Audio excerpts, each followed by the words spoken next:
Hello दोस्त, जय हिंद। आपका अपना यूट्यूब चैनल लर्नर्स जंक्शन में आपका स्वागत है।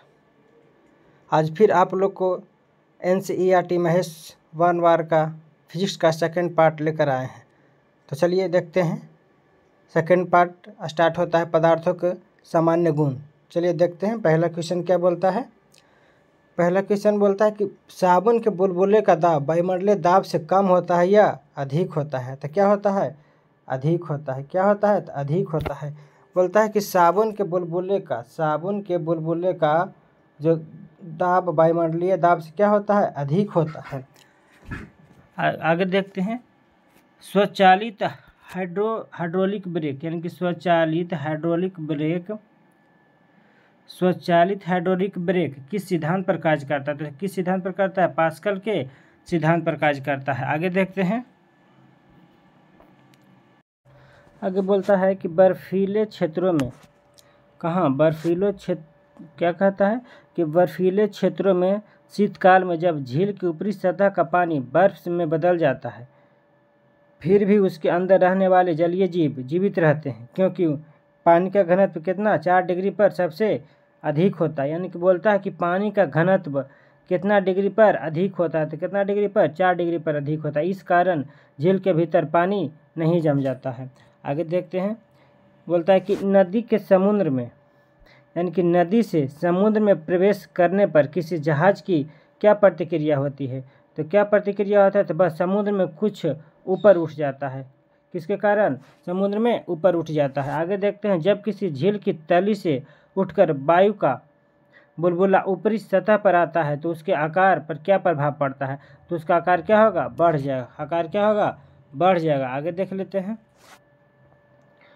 कहता है कि किसी वस्तु की मात्रा बदलने पर उसके घनत्व पर क्या प्रभाव पड़ेगा? यानी कि किसी वस्तु की मात्रा बदलने पर उसके घनत्व पर क्या प्रभाव पड़ेगा? तो वस्तु का घनत्व अपरिवर्तित रहेगा। आगे देखते हैं कि हवाई जहाज से यात्रा करते समय पेन से स्याही क्यों निकल जाता है? तो वायु दाब में कमी के कारण हवाई जहाज में जो यात्रा करते समय पेन का स्याही क्या निकल जाता है। आगे देख लेते हैं। नदी की अपेक्षा समुद्र में तैरना आसान क्यों होता है? क्योंकि समुद्र जल का घनत्व नदी के जल के घनत्व से अधिक होता है। आगे देख लेते हैं। समुद्र में प्लवन यानी कि समुद्र में प्लवन करते हुए बर्फ का पिंड पानी की सतह से 1/9 भाग ऊपर उठा हुआ होता है। यानी कि बोलता है यहाँ पर कि समुद्र में प्लवन करते समय यानी कि तैरते समय बर्फ का जो पिंड होता है पानी की सतह से कितना भाग ऊपर उठ जाता है? तो 1/9 भाग ऊपर उठ जाता है। कितना भाग? तो 1/9 भाग क्या हो जाता है? ऊपर उठ जाता है। इसलिए जब बर्फ पिघलती है तो पानी का स्तर में कोई परिवर्तन नहीं होता है। आगे देख लेते हैं। पृष्ठ तनाव का क्या कारण है? यानी कि पृष्ठ तनाव का क्या कारण है? तो अणुओं के मध्य संसंजक बल क्या कारण है? तो अणुओं के मध्य संसंजक बल यानी कि आगे देख लेते हैं। बैरोमीटर के पैमाना में अचानक गिरावट आने से कौन सी मौसमी दशा इंगित करती है? तो कौन सी होगा? तूफानी मौसम। इनके बैरोमीटर में अचानक से गिरावट आ जाता है तो क्या आएगा? तूफानी मौसम आएगा। आगे देख लेते हैं। क्या बोलता है। तेल जल के पृष्ठ पर क्यों तैरता है? क्योंकि तेल का पृष्ठ तनाव जल से क्या होता है? कम होता है। क्योंकि तेल का पृष्ठ तनाव होता है जो जल से क्या होता है? कम होता है। इसलिए तेल जल के पृष्ठ पर तैर जाता है। वर्षा की बूंद गोलाकार क्यों होता है? तो जल के पृष्ठ तनाव के कारण वर्षा की बूंद क्या होता है? गोलाकार होता है। आगे देखते हैं। कुआं से पानी से भरी बाल्टी को ऊपर खींचते हैं तो क्या अनुभव होता है? तो बाल्टी पानी की सतह से ऊपर आकर भारी हो जाता है। यानी कि बाल्टी जब तक पानी के अंदर रहेगा तब तक क्या हल्का महसूस होगा, लेकिन जैसे ही पानी के बाहर आ जाता है तो क्या हो जाता है? भारी महसूस होने लगता है। आगे देख लेते हैं। आगे क्या बोल रहा है कि वायुमंडल में बादलों के तैरने का क्या कारण है? तो क्या कारण है? तो वायु के घनत्व की तुलना में बादलों का घनत्व क्या होता है? कम होता है। यानी कि वायु के घनत्व की तुलना में बादलों का घनत्व कम होता है। यानी कि वायु का घनत्व अधिक होता है और बादल का घनत्व कम होता है, जिसके कारण होता है जो वायुमंडल में बादल तैरते रहता है। आगे देखते हैं। लोहे का घनत्व उसके द्वारा हटाए गए जल के अपेक्षित घनत्व से अधिक है तथा पारे के घनत्व से क्या होता है? कम होता है। इस कारण लोहे की कील पारे में क्या होती है? तैरते रहती है। आगे देखते हैं पौधे की जड़ों से पर्णपतियों की ओर जल बढ़ने का कारण क्या होता है? तो क्या होता है? केसी तत्व होता है, केसी तत्व होता है। आगे देखते हैं स्टोव में मिट्टी के तेल का बत्ती ऊपर चढ़ने का कारण क्या होता है? ये भी क्या हो जाएगा? केसी तत्व के कारण चढ़ता है। आगे देख लेते हैं अब तक ज्ञात पदार्थों में किस पदार्थ की प्रत्यास्थता सर्वाधिक होती है? तो किस पदार्थ का? क्वार्टज का। किस पदार्थ का होता है सर्वाधिक? क्वार्टज का। आगे देखते हैं अपमार्जक मिलने पर जल के पृष्ठ तनाव पर क्या प्रभाव पड़ता है? तो जल का पृष्ठ तनाव क्या होता है? घट जाता है। यानी कोई भी वस्तु में आप अपमार्जक मिलाइएगा तो उसका जल का पृष्ठ तनाव क्या हो जाएगा? घट जाएगा। आगे देख लेते हैं फाउंटेन पेन किस सिद्धांत पर कार्य करता है?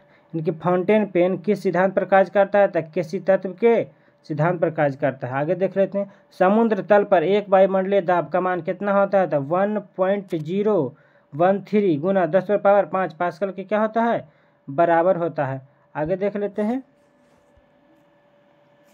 जल का बोल रहा है सापेक्षिक घनत्व, यानी कि जल का सापेक्षिक घनत्व किस ताप पर सर्वाधिक होता है? तो किस ताप पर होता है? तो 4 डिग्री सेल्सियस तापमान पर क्या होता है? सर्वाधिक होता है। आगे देख लेते हैं क्या बोलता है अगला नेक्स्ट, जल से भरी बाल्टी को हिलाकर छोड़ देने पर कुछ समय के बाद जल अपने आप क्यों स्थिर हो जाता है? क्यों, किसके कारण हो जाता है? तो श्यानता के कारण हो जाता है। आगे देखते हैं धातु की शुद्धता ज्ञात करने के लिए, यानी कि धातु की शुद्धता ज्ञात करने में किस सिद्धांत का प्रयोग किया जाता है? किस सिद्धांत? आर्किमिडीज का सिद्धांत का प्रयोग किया जाता है। आगे देखते हैं जल से निकालने पर शेविंग ब्रश के बाल आपस में किस कारण से चिपक जाते हैं? तो किस कारण से? पृष्ठ तनाव के कारण क्या होता है? चिपक जाता है।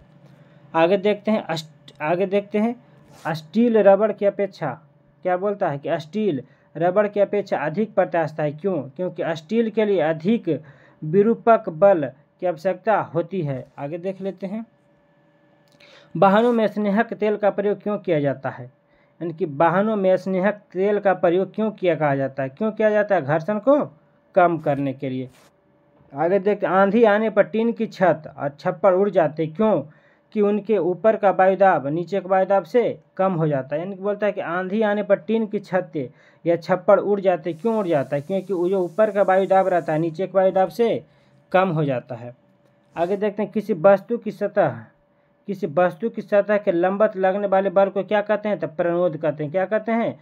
प्रणोद। यानी कि किसी वस्तु की सतह के लंबवत लगने वाले बल को क्या कहते हैं? प्रणोद कहते हैं। नेक्स्ट देख लेते हैं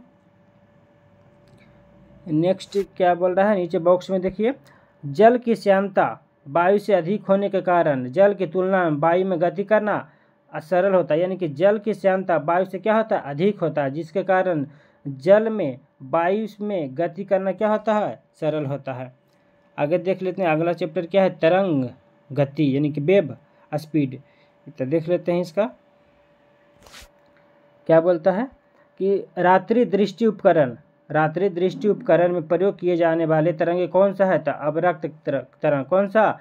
अवरक्त तरंग। इसका इंग्लिश में क्या होता है? Infra red waves. आगे देखते हैं दृष्ट प्रकाश यानी कि विजुअल लाइट में तरंग दैर्घ्य कितना होता है? तो 390 से लेकर 750 नैनोमीटर के मध्य होता है। आगे देख लेते हैं आंतों से संबंधित रोगों का निदान, यानी कि आंतों से संबंधित रोगों का निदान में कौन सी किरण का प्रयोग किया जाता है? तो एक्स किरण का। कौन सा किरण? एक्स किरण का। आगे देख लेते हैं कीड़ों तथा क्षति पहुंचाने वाले जीवों को घरों से दूर भगाने के लिए किस तरंग का प्रयोग किया जाता है?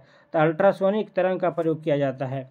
आगे देख लेते हैं समीप आती हुई रेलगाड़ी, यानी कि समीप आती हुई रेलगाड़ी की सीटी की आवृत्ति तीक्ष्णता बढ़ती जाती है, ऐसा किस कारण होता है? तो डॉपलर प्रभाव के कारण होता है। आगे देख लेते हैं क्रिस्टल की संरचना, यानी कि क्रिस्टल की संरचना ज्ञात करने के लिए किन किरणों का प्रयोग किया जाता है? किन किरण का? तो एक्स किरण का प्रयोग किया जाता है। आगे देख लेते हैं इसको पीछे देख लेते हैं, पहले इसके आगे देख लेते हैं यहाँ पर क्या करता है। चलिए देखिए अनुप्रस्थ तरंग का उदाहरण और अनुरत तरंग का उदाहरण बोलता है। तो प्रकाश तरंग किस प्रकार का तरंग है? तो अनुप्रस्थ तरंग। भूकंपीय तरंग में एस तरंग किस प्रकार का है? तो अनुप्रस्थ तरंग का उदाहरण है। और डोरी युक्त यंत्रों में उत्पन्न तरंग यानी कि सितार हो गया, गिटार हो गया और बीना किस प्रकार का तरंग है? तो अनुप्रस्थ तरंग का। प्रकाश में किस तरंग का उदाहरण है? तो अनुप्रस्थ तरंग का। स्थिर जल में पत्थर फेंकने पर उत्पन्न तरंग किस प्रकार का तरंग है? तो अनुप्रस्थ तरंग। किस प्रकार का? तो अनुप्रस्थ तरंग। अब देख लेते हैं कि अनुदैर्ध्य तरंग का उदाहरण कौन कौन सा है। अनुदैर्घ्य तरंग का उदाहरण देख लेते हैं। ध्वनि तरंग किस प्रकार का तरंग है? तो अनुदैर्घ्य तरंग।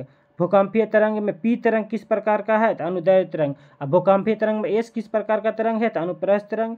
और सर्पिलाकार स्प्रिंग में उत्पन्न तरंग किस प्रकार का है? तो अनुदैर्घ्य। अल्ट्रासाउंड में कौन सा तरंग होता है? जो अल्ट्रासाउंड हम सब करवाते हैं उसमें कौन सा तरंग होता है? तो अनुदैर्घ्य तरंग होता है। अब आगे देख लेते हैं, आगे क्या बोल रहा है कि एक रडार शत्रु के वायुयान की उपस्थिति का पता लगाने में कौन सी किरण का प्रयोग करते हैं? कौन सी किरण? तो रेडियो तरंग का उपयोग करते हैं। आगे देखते हैं, पराबैंगनी किरण क्या बोल रहा है कि पराबैंगनी किरण, एक्स किरण, सूक्ष्म किरण व गामा किरणें को तरंगदैर्घ्य के आरोही क्रम में क्या है? यानी कि सबसे ज़्यादा किसका हो जाता है? पहले क्या हो जाएगा? गामा किरणें, फिर एक्स किरणें, फिर पराबैंगनी किरणें, फिर क्या हो जाता है? सूक्ष्म किरणें। आगे देख लेते हैं, यानी कि प्रमुख विद्युत चुंबकीय तरंगे हैं, तो इसका देख लेते हैं,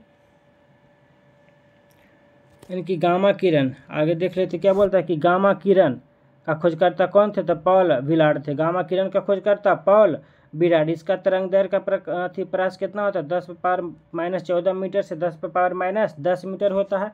इसका आवृत्ति प्रयास कितना होता है? 10⁻20 से 10⁻18 होता है। एक्स और गामा किरण का उपयोग कहाँ किया जाता है?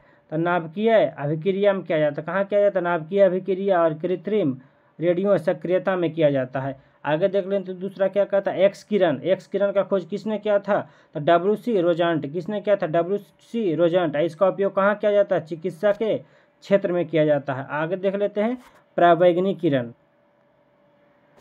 आगे क्या है? पराबैंगनी किरण का खोज किसने किया था? जोहान रिटर ने किया था। किसने किया था पराबैंगनी किरण का खोज? तो जोहान रिटर ने किया था।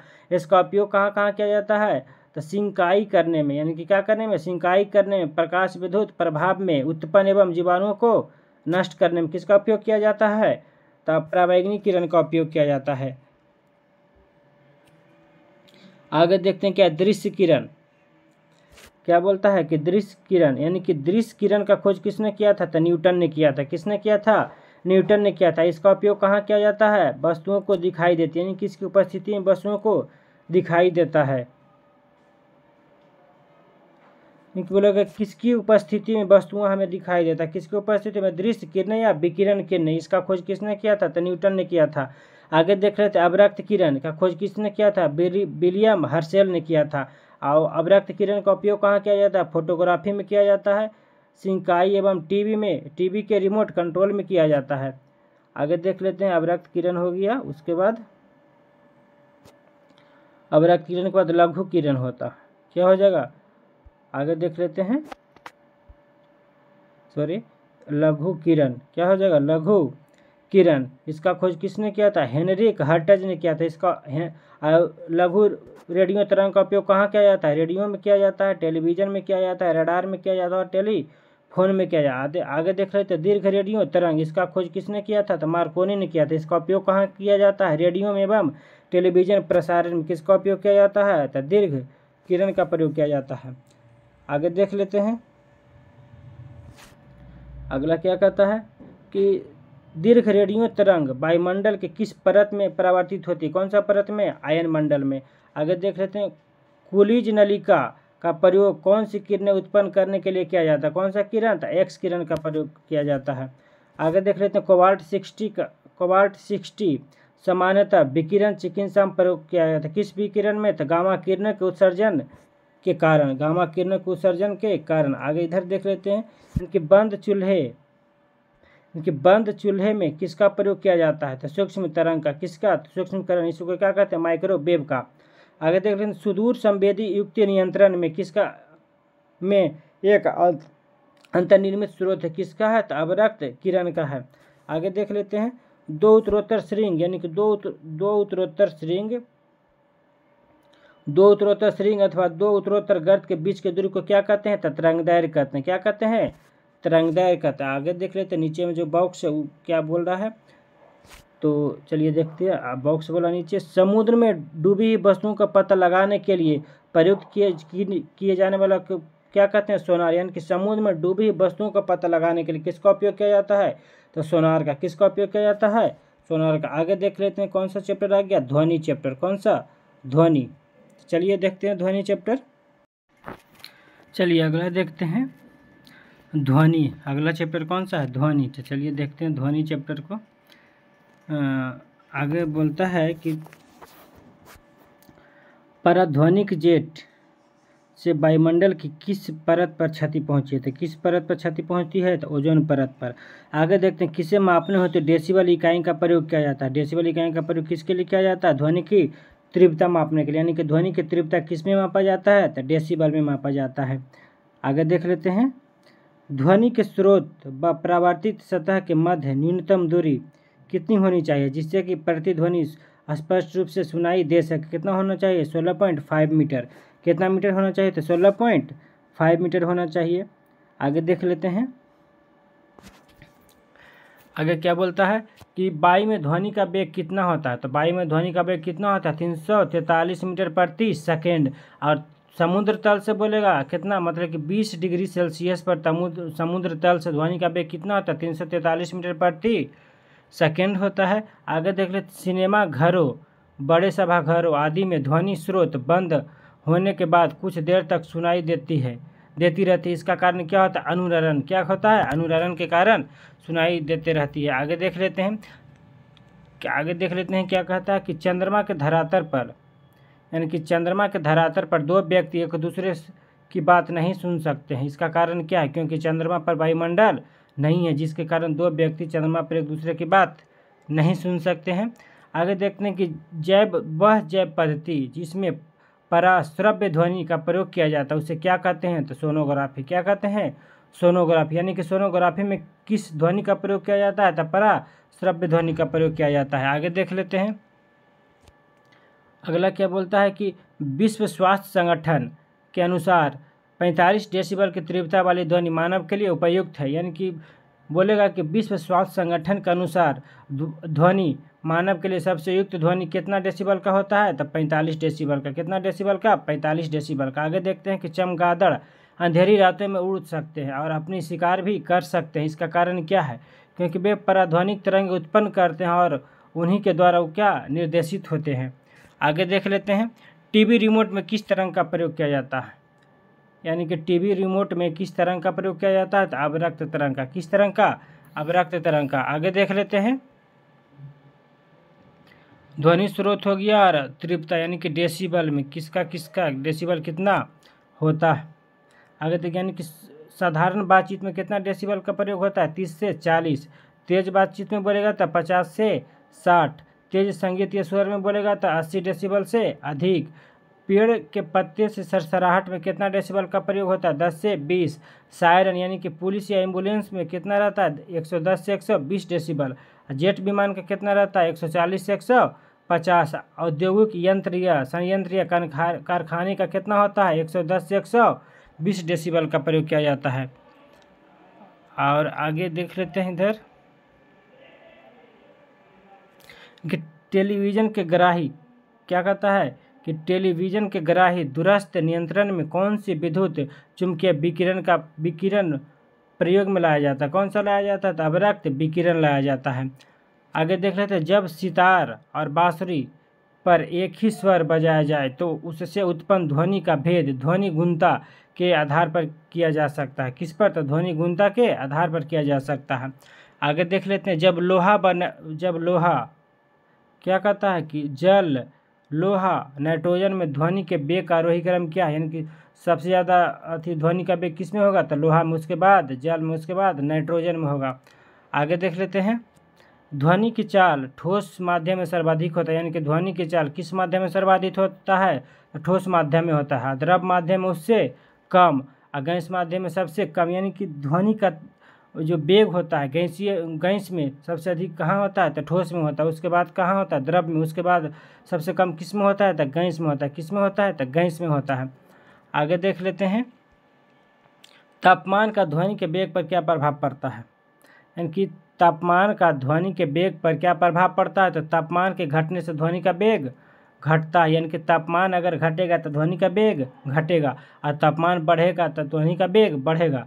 आगे देखें ध्वनि किस माध्यम से होकर नहीं गुजर सकता है? तो निर्वात से होकर गुजर नहीं सकता है। आगे देख लेते ध्वनि तरंगे ठोस गैस दोनों माध्यम में गमन कर सकते हैं, यानी कि ध्वनि तरंग होता है जो ठोस या गैस दोनों माध्यम में गमन कर सकती है, तथा धातुओं में ध्वनि का वेग सबसे अधिक होता है। धातुओं में ध्वनि का वेग मतलब कि बोलेगा कि किस में ध्वनि का वेग सबसे अधिक होता है, तो किस में, तो धातु में। वैसे बोलेगा तो ठोस में।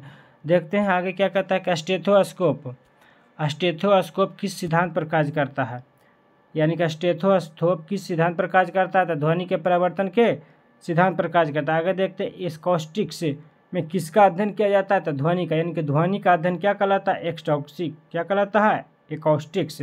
आगे देख लेते हैं ध्वनि तरंगे में कौन सी घटना घटित नहीं हो सकती है, यानी कि ध्रुवन, यानी कि ध्वनि तरंगे में ध्यान रखिएगा ध्वनि तरंगों में कौन सी घटना नहीं हो सकती है, तो ध्रुवन नहीं हो सकता। आगे देखते हैं ध्वनि का तरत्व किस पर निर्भर करता है, तो आवृत्ति पर।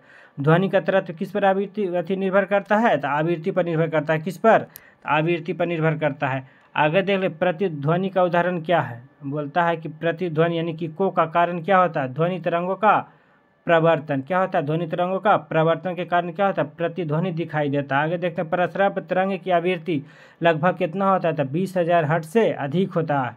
मानव द्वारा श्रव्य तरंगे की आवृत्ति कितना होता है, तो 20 से लेकर कितना 20,000 हर्ट्ज के बीच मानव सुन सकता है, यानी कि उसको क्या बोलते हैं, श्रव्य ध्वनि, यानी कि ऑडियोबल साउंड बोल सकते हैं। आगे देखते हैं श्रव्य ध्वनि तरंगे किसके द्वारा सुनी जा सकती है, तो कुत्ता के द्वारा, डॉल्फिन मछली के द्वारा क्या सुना जा सकता है, प्रश्रव्य ध्वनि तरंगे सुना जाता है। आगे देखते हैं ध्वनि ऊर्जा का विद्युत ऊर्जा में परिवर्तन किया जाता है किसके द्वारा, तो माइक्रोफोन के द्वारा। किसके द्वारा, माइक्रोफोन के द्वारा। ये तो देखिए लिए हैं, नहीं देख लेते हैं विभिन्न माध्यमों में ध्वनि की चाल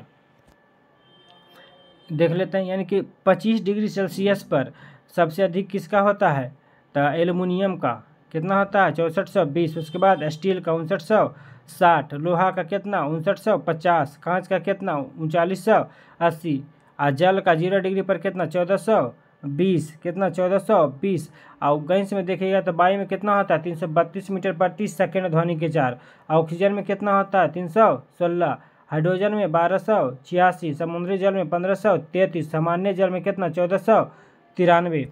आगे देख लेते हैं बॉक्स वाला नीचे वाला क्या कहता है कि महिलाओं की आवाज़, यानी कि महिलाओं की आवाज़ पुरुषों की अपेक्षा तीक्ष्ण होती है। क्यों, क्योंकि महिला की आवाज़ का तरत्व क्या होता है, अधिक होता है। क्योंकि महिला की आवाज़ का तरत्व क्या होता है, अधिक होता है।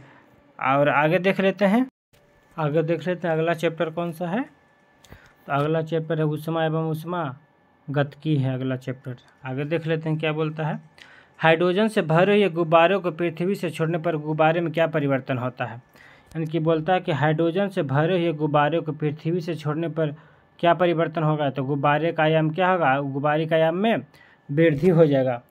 आगे देख लेते हैं इनकी तेज हवा वाली रात्रि में क्या बोलता है कि तेज हवा वाली रात्रि में ओस नहीं बनने का कारण क्या है, तो बाष्पीकरण की दर क्या हो जाता है, तेज हो जाता है, जिसके कारण तेज हवा वाली रात्रि में ओस नहीं बन पाता है। आगे देखते हैं कमरे में रखे रेफ्रिजरेटर, यानी कि कमरे में रखे रेफ्रिजरेटर का दरवाज़ा खोल देने पर कमरे का तापमान पर क्या प्रभाव पड़ेगा, तो कमरे का तापमान क्या होगा, बढ़ जाएगा। आगे देखते हैं वह थर्मामीटर जो 2000 डिग्री सेल्सियस मापने हेतु प्रयुक्त हो उसे कौन सा थर्मामीटर कहा जाता है, तो पूर्ण विकिरण तापमापी या पायरोमीटर कहा जाता है। आगे देख लेते हैं तापमापन देख लेते हैं इसका, यानी कि फ़ारेनहाइट में किसका होता है 32 डिग्री फ़ारेनहाइट, यानी कि जो तापमान होता है फ़ारेनहाइट में कितना होता है 32 डिग्री। क्वथनांक किसका कितना होता है 212 डिग्री फ़ारेनहाइट, किसके बराबर होता है, तो 180 के बराबर। आगे देखिए सेल्सियस में कितना डिग्री होता है 0 डिग्री, और क्वथनांक बोलेगा तो 100 डिग्री, और केल्विन कितना होता है 273 डिग्री, और क्वथनांक बोलेगा तो 373 डिग्री होता है। आगे देख लेते हैं क्या बोलता है कि परम शून्य ताप, उनकी परम शून्य ताप से क्या तात्पर्य है, तो सैद्धांतिक रूप से न्यूनतम संभव तापमान है। कौन सा, परम शून्य तापमान। आगे देखते हैं स्वचालित इंजनों में हिमरोधी के रूप में किस पदार्थ का प्रयोग किया जाता है, तो एथिलीन ग्लाइकॉल का प्रयोग किया जाता है। किसका प्रयोग किया जाता है, एथिलीन ग्लाइकॉल का प्रयोग किया जाता है। आगे देख लेते हैं जब बर्फ़ पिघलता है, यानी कि क्या बोलता है कि जब बर्फ़ पिघलती है तब उसके आयतन पर क्या प्रभाव पड़ता है, आयतन उसका घटता है। आगे देख लेते हैं थर्मोस्टेट यंत्र, यानी कि थर्मोस्टेट यंत्र का संबंध तापमान से किससे है, तो तापक्रम से, जिसका उपयोग किसी निकाय का दाब स्वनियंत्रित करना होता है। क्या करना होता है? स्वनियंत्रित करना होता है दाब। आगे देखते हैं रेफ्रिजरेटर में थर्मोस्टेट। रेफ्रिजरेटर में थर्मोस्टेट का मुख्य कार्य क्या होता है? एक समान तापमान को क्या रखता है? बनाए रखता है। कौन? तो थर्मोस्टेट बनाए रखता है। आगे देखते हैं रेफ्रिजरेटर में खाद्य पदार्थों को ताज़ा रखने हेतु कितना तापमान आवश्यक है? तो कितना ताप? तो 4 डिग्री सेल्सियस। कितना ताप हो जाएगा? तो 4 डिग्री सेल्सियस हो जाएगा। आगे देख लेते हैं कि स्वस्थ मनुष्य के लिए सामान्य तापमान कितना होता है? 37 डिग्री सेल्सियस या 310 डिग्री केल्विन। अगर सेल्सियस में पूछेगा तो 37 डिग्री सेल्सियस, अगर केल्विन में पूछेगा तो 310 केल्विन होता है। उबलते जल की तुलना में भाप के हाथ अधिक जलता है। इसका कारण क्या होता है? भाप में कौन सा ऊष्मा होता है? तो गुप्त ऊष्मा अधिक होने के कारण होता है। आगे देख लेते हैं अगला क्वेश्चन कौन सा है।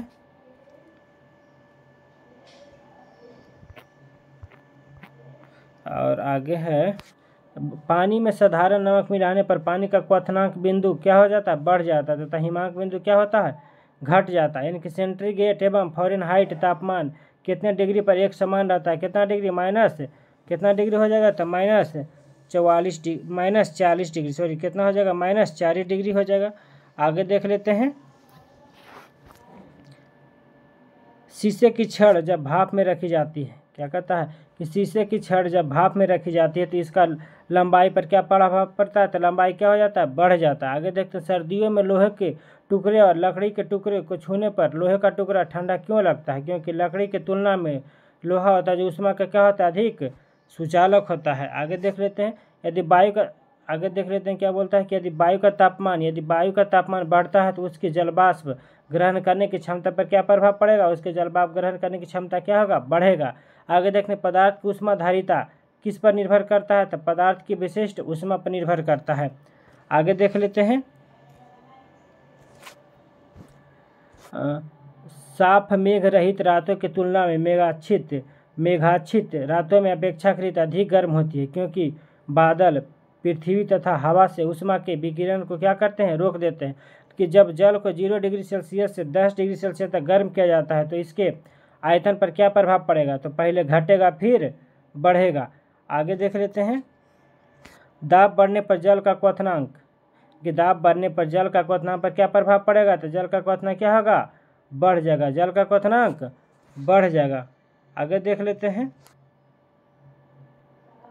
गर्मी के दिनों में किस प्रकार के छाते का प्रयोग किया जाना चाहिए? सफ़ेद ऊपर सफ़ेद नीचे काला का प्रयोग करना चाहिए। आगे देख रहे रेल की पटरियों को जोड़ते समय मध्य में थोड़ी सी जगह छोड़ी जाती है। क्यों? क्योंकि पटरियों को ऊष्मीय प्रसार के लिए स्थान रखने के लिए छोड़ा जाता है। आगे देखते हैं प्रेशर कुकर के अंदर का उच्चतम तापमान निर्भर करता है किस पर? तो ऊपर के छेद के क्षेत्रफल एवं उस पर रखे गए वजन पर होता है। आगे देख लेते कमरे में लगा हुआ वातानुकूलित किससे नियंत्रित करता है? आगे देखते हैं कि कमरे में लगा हुआ वातानुकूलित यानी कि एयर कंडीशनर किसे नियंत्रित करता है? तो आर्द्रता एवं तापमान को क्या करता है? नियंत्रित करता है। आगे देखते हैं संवहन द्वारा ऊष्मा का स्थानांतरण होता है किसके द्वारा? द्रव एवं गैस में। यानी कि संवहन द्वारा ऊष्मा का स्थानांतरण किस में होता है? तो द्रव और गैस में होता है। आगे देखते हैं कि चालन के अनुप्रयोग क्या होता है? तो शीत ऋतु में लकड़ी व लोहे का तापमान समान होने पर लोहे की कुर्सी अधिक ठंडी लगती है किसके कारण? चालन के कारण। आगे देखते हैं चीनी की मिट्टी प्याले में चाय पीना धातु के प्याले में चाय पीना से क्या होता है? अधिक आसान होता है चालन के कारण। आगे देख लेते हैं कि सूक्ष्म बैटरी में क्या बोलता है? सूक्ष्म बैटरी में अमोनियम क्लोराइड और जिंक क्लोराइड विद्युत अपघटन का प्रयोग किया जाता है। यानी कि सूक्ष्म बैटरी में किसका प्रयोग किया जाता है? तो अमोनियम क्लोराइड और जिंक क्लोराइड का उपयोग किया जाता है। आगे देख लेते हैं आगे क्या बोलता है कि डेजर्ट कूलर द्वारा शीतलन किस सिद्धांत के आधार पर कार्य करता है? किस सिद्धांत? वाष्पन के शीतलन सिद्धांत पर कार्य करेगा। आगे देख लेते हैं किसी तरल की विशिष्ट ऊष्मा सर्वाधिक होती है किस में? तो जल में। यानी कि किसी तरल की विशिष्ट ऊष्मा किस में सर्वाधिक होती है? तो जल में होती है। आगे देखते हैं पसीने की हमारे शरीर में क्या भूमिका होता है? तो यह शरीर का तापमान को नियंत्रण करने में सहायक होता है। यानी कि पसीना हमारा शरीर में जो बहता है यानी कि लाभदायक है, यह हमारा शरीर के तापमान को जो नियंत्रित करने में क्या करता है, सहायक करता है। आगे देखते हैं कि गर्म मौसम में पंखा चलने से आराम क्यों महसूस होता है। क्योंकि गर्म मौसम में पंखा चलने से आराम क्यों महसूस होता है, क्योंकि हमारा पसीना तेजी से क्या होता है, बाष्पीकृत होता है पंखा चलने से। आगे देखते हैं मिट्टी के घड़े में जल क्यों ठंडा रहता है, बाष्पीकरण के कारण रहता है। आगे देख लें संवहन का अनुप्रयोग, यानी कि संवहन का प्रयोग कहाँ कहाँ किया जाता है। तो विद्युत बल्ब में लगे तंतु को गलने से बचाने के लिए किसका उपयोग किया जाता है, तो संवहन का। आगे देखते हैं पृथ्वी का वायुमंडल संवहन द्वारा गर्म होता है, यानी कि पृथ्वी का जो वायुमंडल होता है किसके द्वारा गर्म होता है, तो वायुमंडल के द्वारा गर्म होता है। आगे देखते हैं मोटर कार या रेडिएटर, इसी को क्या कहते हैं, शीतलन तंत्र में संवहन सिद्धांत पर कार्य करता है। यानी कि मोटर कार या रेडिएटर किस सिद्धांत पर कार्य करता है, संवहन के सिद्धांत पर कार्य करता है। आगे देखते हैं रेफ्रिजरेटर में फ्रीजर ऊपर की ओर बनाया जाता है, किसके कारण, संवहन, इसमें किसका प्रयोग किया जाता है, तो संवहन का प्रयोग किया जाता है। आगे देखते हैं थर्मल बोतल में पेय पदार्थ को कुछ समय तक उसी ताप पर रखने के लिए उसकी दीवारों पर किस पदार्थ के परत चढ़ाई जाती है, कौन सा परत, रजत परत यानी कि सिल्वर चढ़ाया जाता है। आगे देख लेते हैं कि प्रेशर कुकर में खाना जल्दी क्यों पक जाता है, क्योंकि दाब बढ़ने पर पानी का क्वथनांक बढ़ जाता है। आगे देख लेते हैं ऊष्मा किसका उदाहरण है, तो ऊर्जा का। किसका उदाहरण है, तो ऊर्जा का। आगे देख लेते हैं सीटी स्कैन करने में कौन सी किरण का प्रयोग किया जाता है, तो कौन सी किरण हो जाएगा, एक्स किरण। कौन सी किरण, एक्स किरण हो जाएगा। आगे देखते हैं आदर्श क्या कहता है कि आदर्श गैस की आंतरिक ऊर्जा किस राशि पर निर्भर करता है, तो किस राशि पर, केवल ताप पर निर्भर करता है। आगे देखते हैं बर्फ का अपने गलनांक पर पिघलना किस प्रक्रम का उदाहरण है, तो समतापी प्रक्रम का उदाहरण है। आगे देखते हैं निम्न तापी में उत्पन्न निम्न ताप कैसे प्राप्त करते हैं, तो रुद्धोष्म प्रक्रम के द्वारा करते हैं। किसके द्वारा, तो रुद्धोष्म प्रक्रम के द्वारा करते हैं। आगे देखते हैं 1 किलो कैलोरी ऊष्मा कितने जूल के कार्य के तुल्य है, तो कितना जूल, 4.18 गुना 10 पावर 3 जूल कार्य के तुल्य के बराबर होता है। आगे देख लेते हैं कि जल का घनत्व, आगे क्या कहता है नेक्स्ट, जल का घनत्व किस तापमान पर अधिकतम होता है, कितना पर, 4 डिग्री सेल्सियस पर। आगे देखते हैं ऊष्मागतिकी का प्रथम नियम किस अवधारणा को पुष्टि करता है, तो ऊर्जा संरक्षण नियम को पुष्टि करता है। आगे देख लेते हैं नेक्स्ट क्या कहता है कि नेक्स्ट देख लीजिए, जब किसी कांच की बोतल में पानी भरा जाता है और उसे बंद करके जमने दिया जाता है तो बोतल टूट जाता है, क्यों, क्योंकि पानी जमने पर क्या होता है, फैलता है, यानी कि उसका आयतन बढ़ता है। आगे देखते हैं ऊंचाई बढ़ने के साथ साथ जल का क्वथनांक घट जाता है, क्यों, क्योंकि ऊंचाई बढ़ने के साथ वायुदाब भी क्या होता है, घट जाता है। आगे देख लेते हैं ऊंचे पहाड़ों पर सदैव बर्फ जमी रहती है, क्योंकि ऊंचे पहाड़ों पर तापमान प्राय हिमांक से कम रहता है, अतः वहाँ का वातावरण के जलवाष्प जमकर क्या होता है, बर्फ हो जाता है। आगे देखते हैं ठोस कपूर से वाष्प बनने की प्रक्रिया को क्या कहते हैं, ऊर्ध्वपातन कहते हैं। आगे देखते हैं ऊष्मा किस प्रक्रिया के द्वारा तीव्र गति से स्थानांतरित होता है, किसके कारण, तो विकिरण के द्वारा। किसके द्वारा, तो विकिरण के द्वारा। आगे देखते हैं किसी पदार्थ का तापमान परिवर्तन किए बिना द्रव से गैस में परिवर्तन करने के लिए किस आवश्यक ऊष्मा कहते हैं, तो बाष्पन की गुप्त ऊष्मा होता है। आगे देखते हैं एक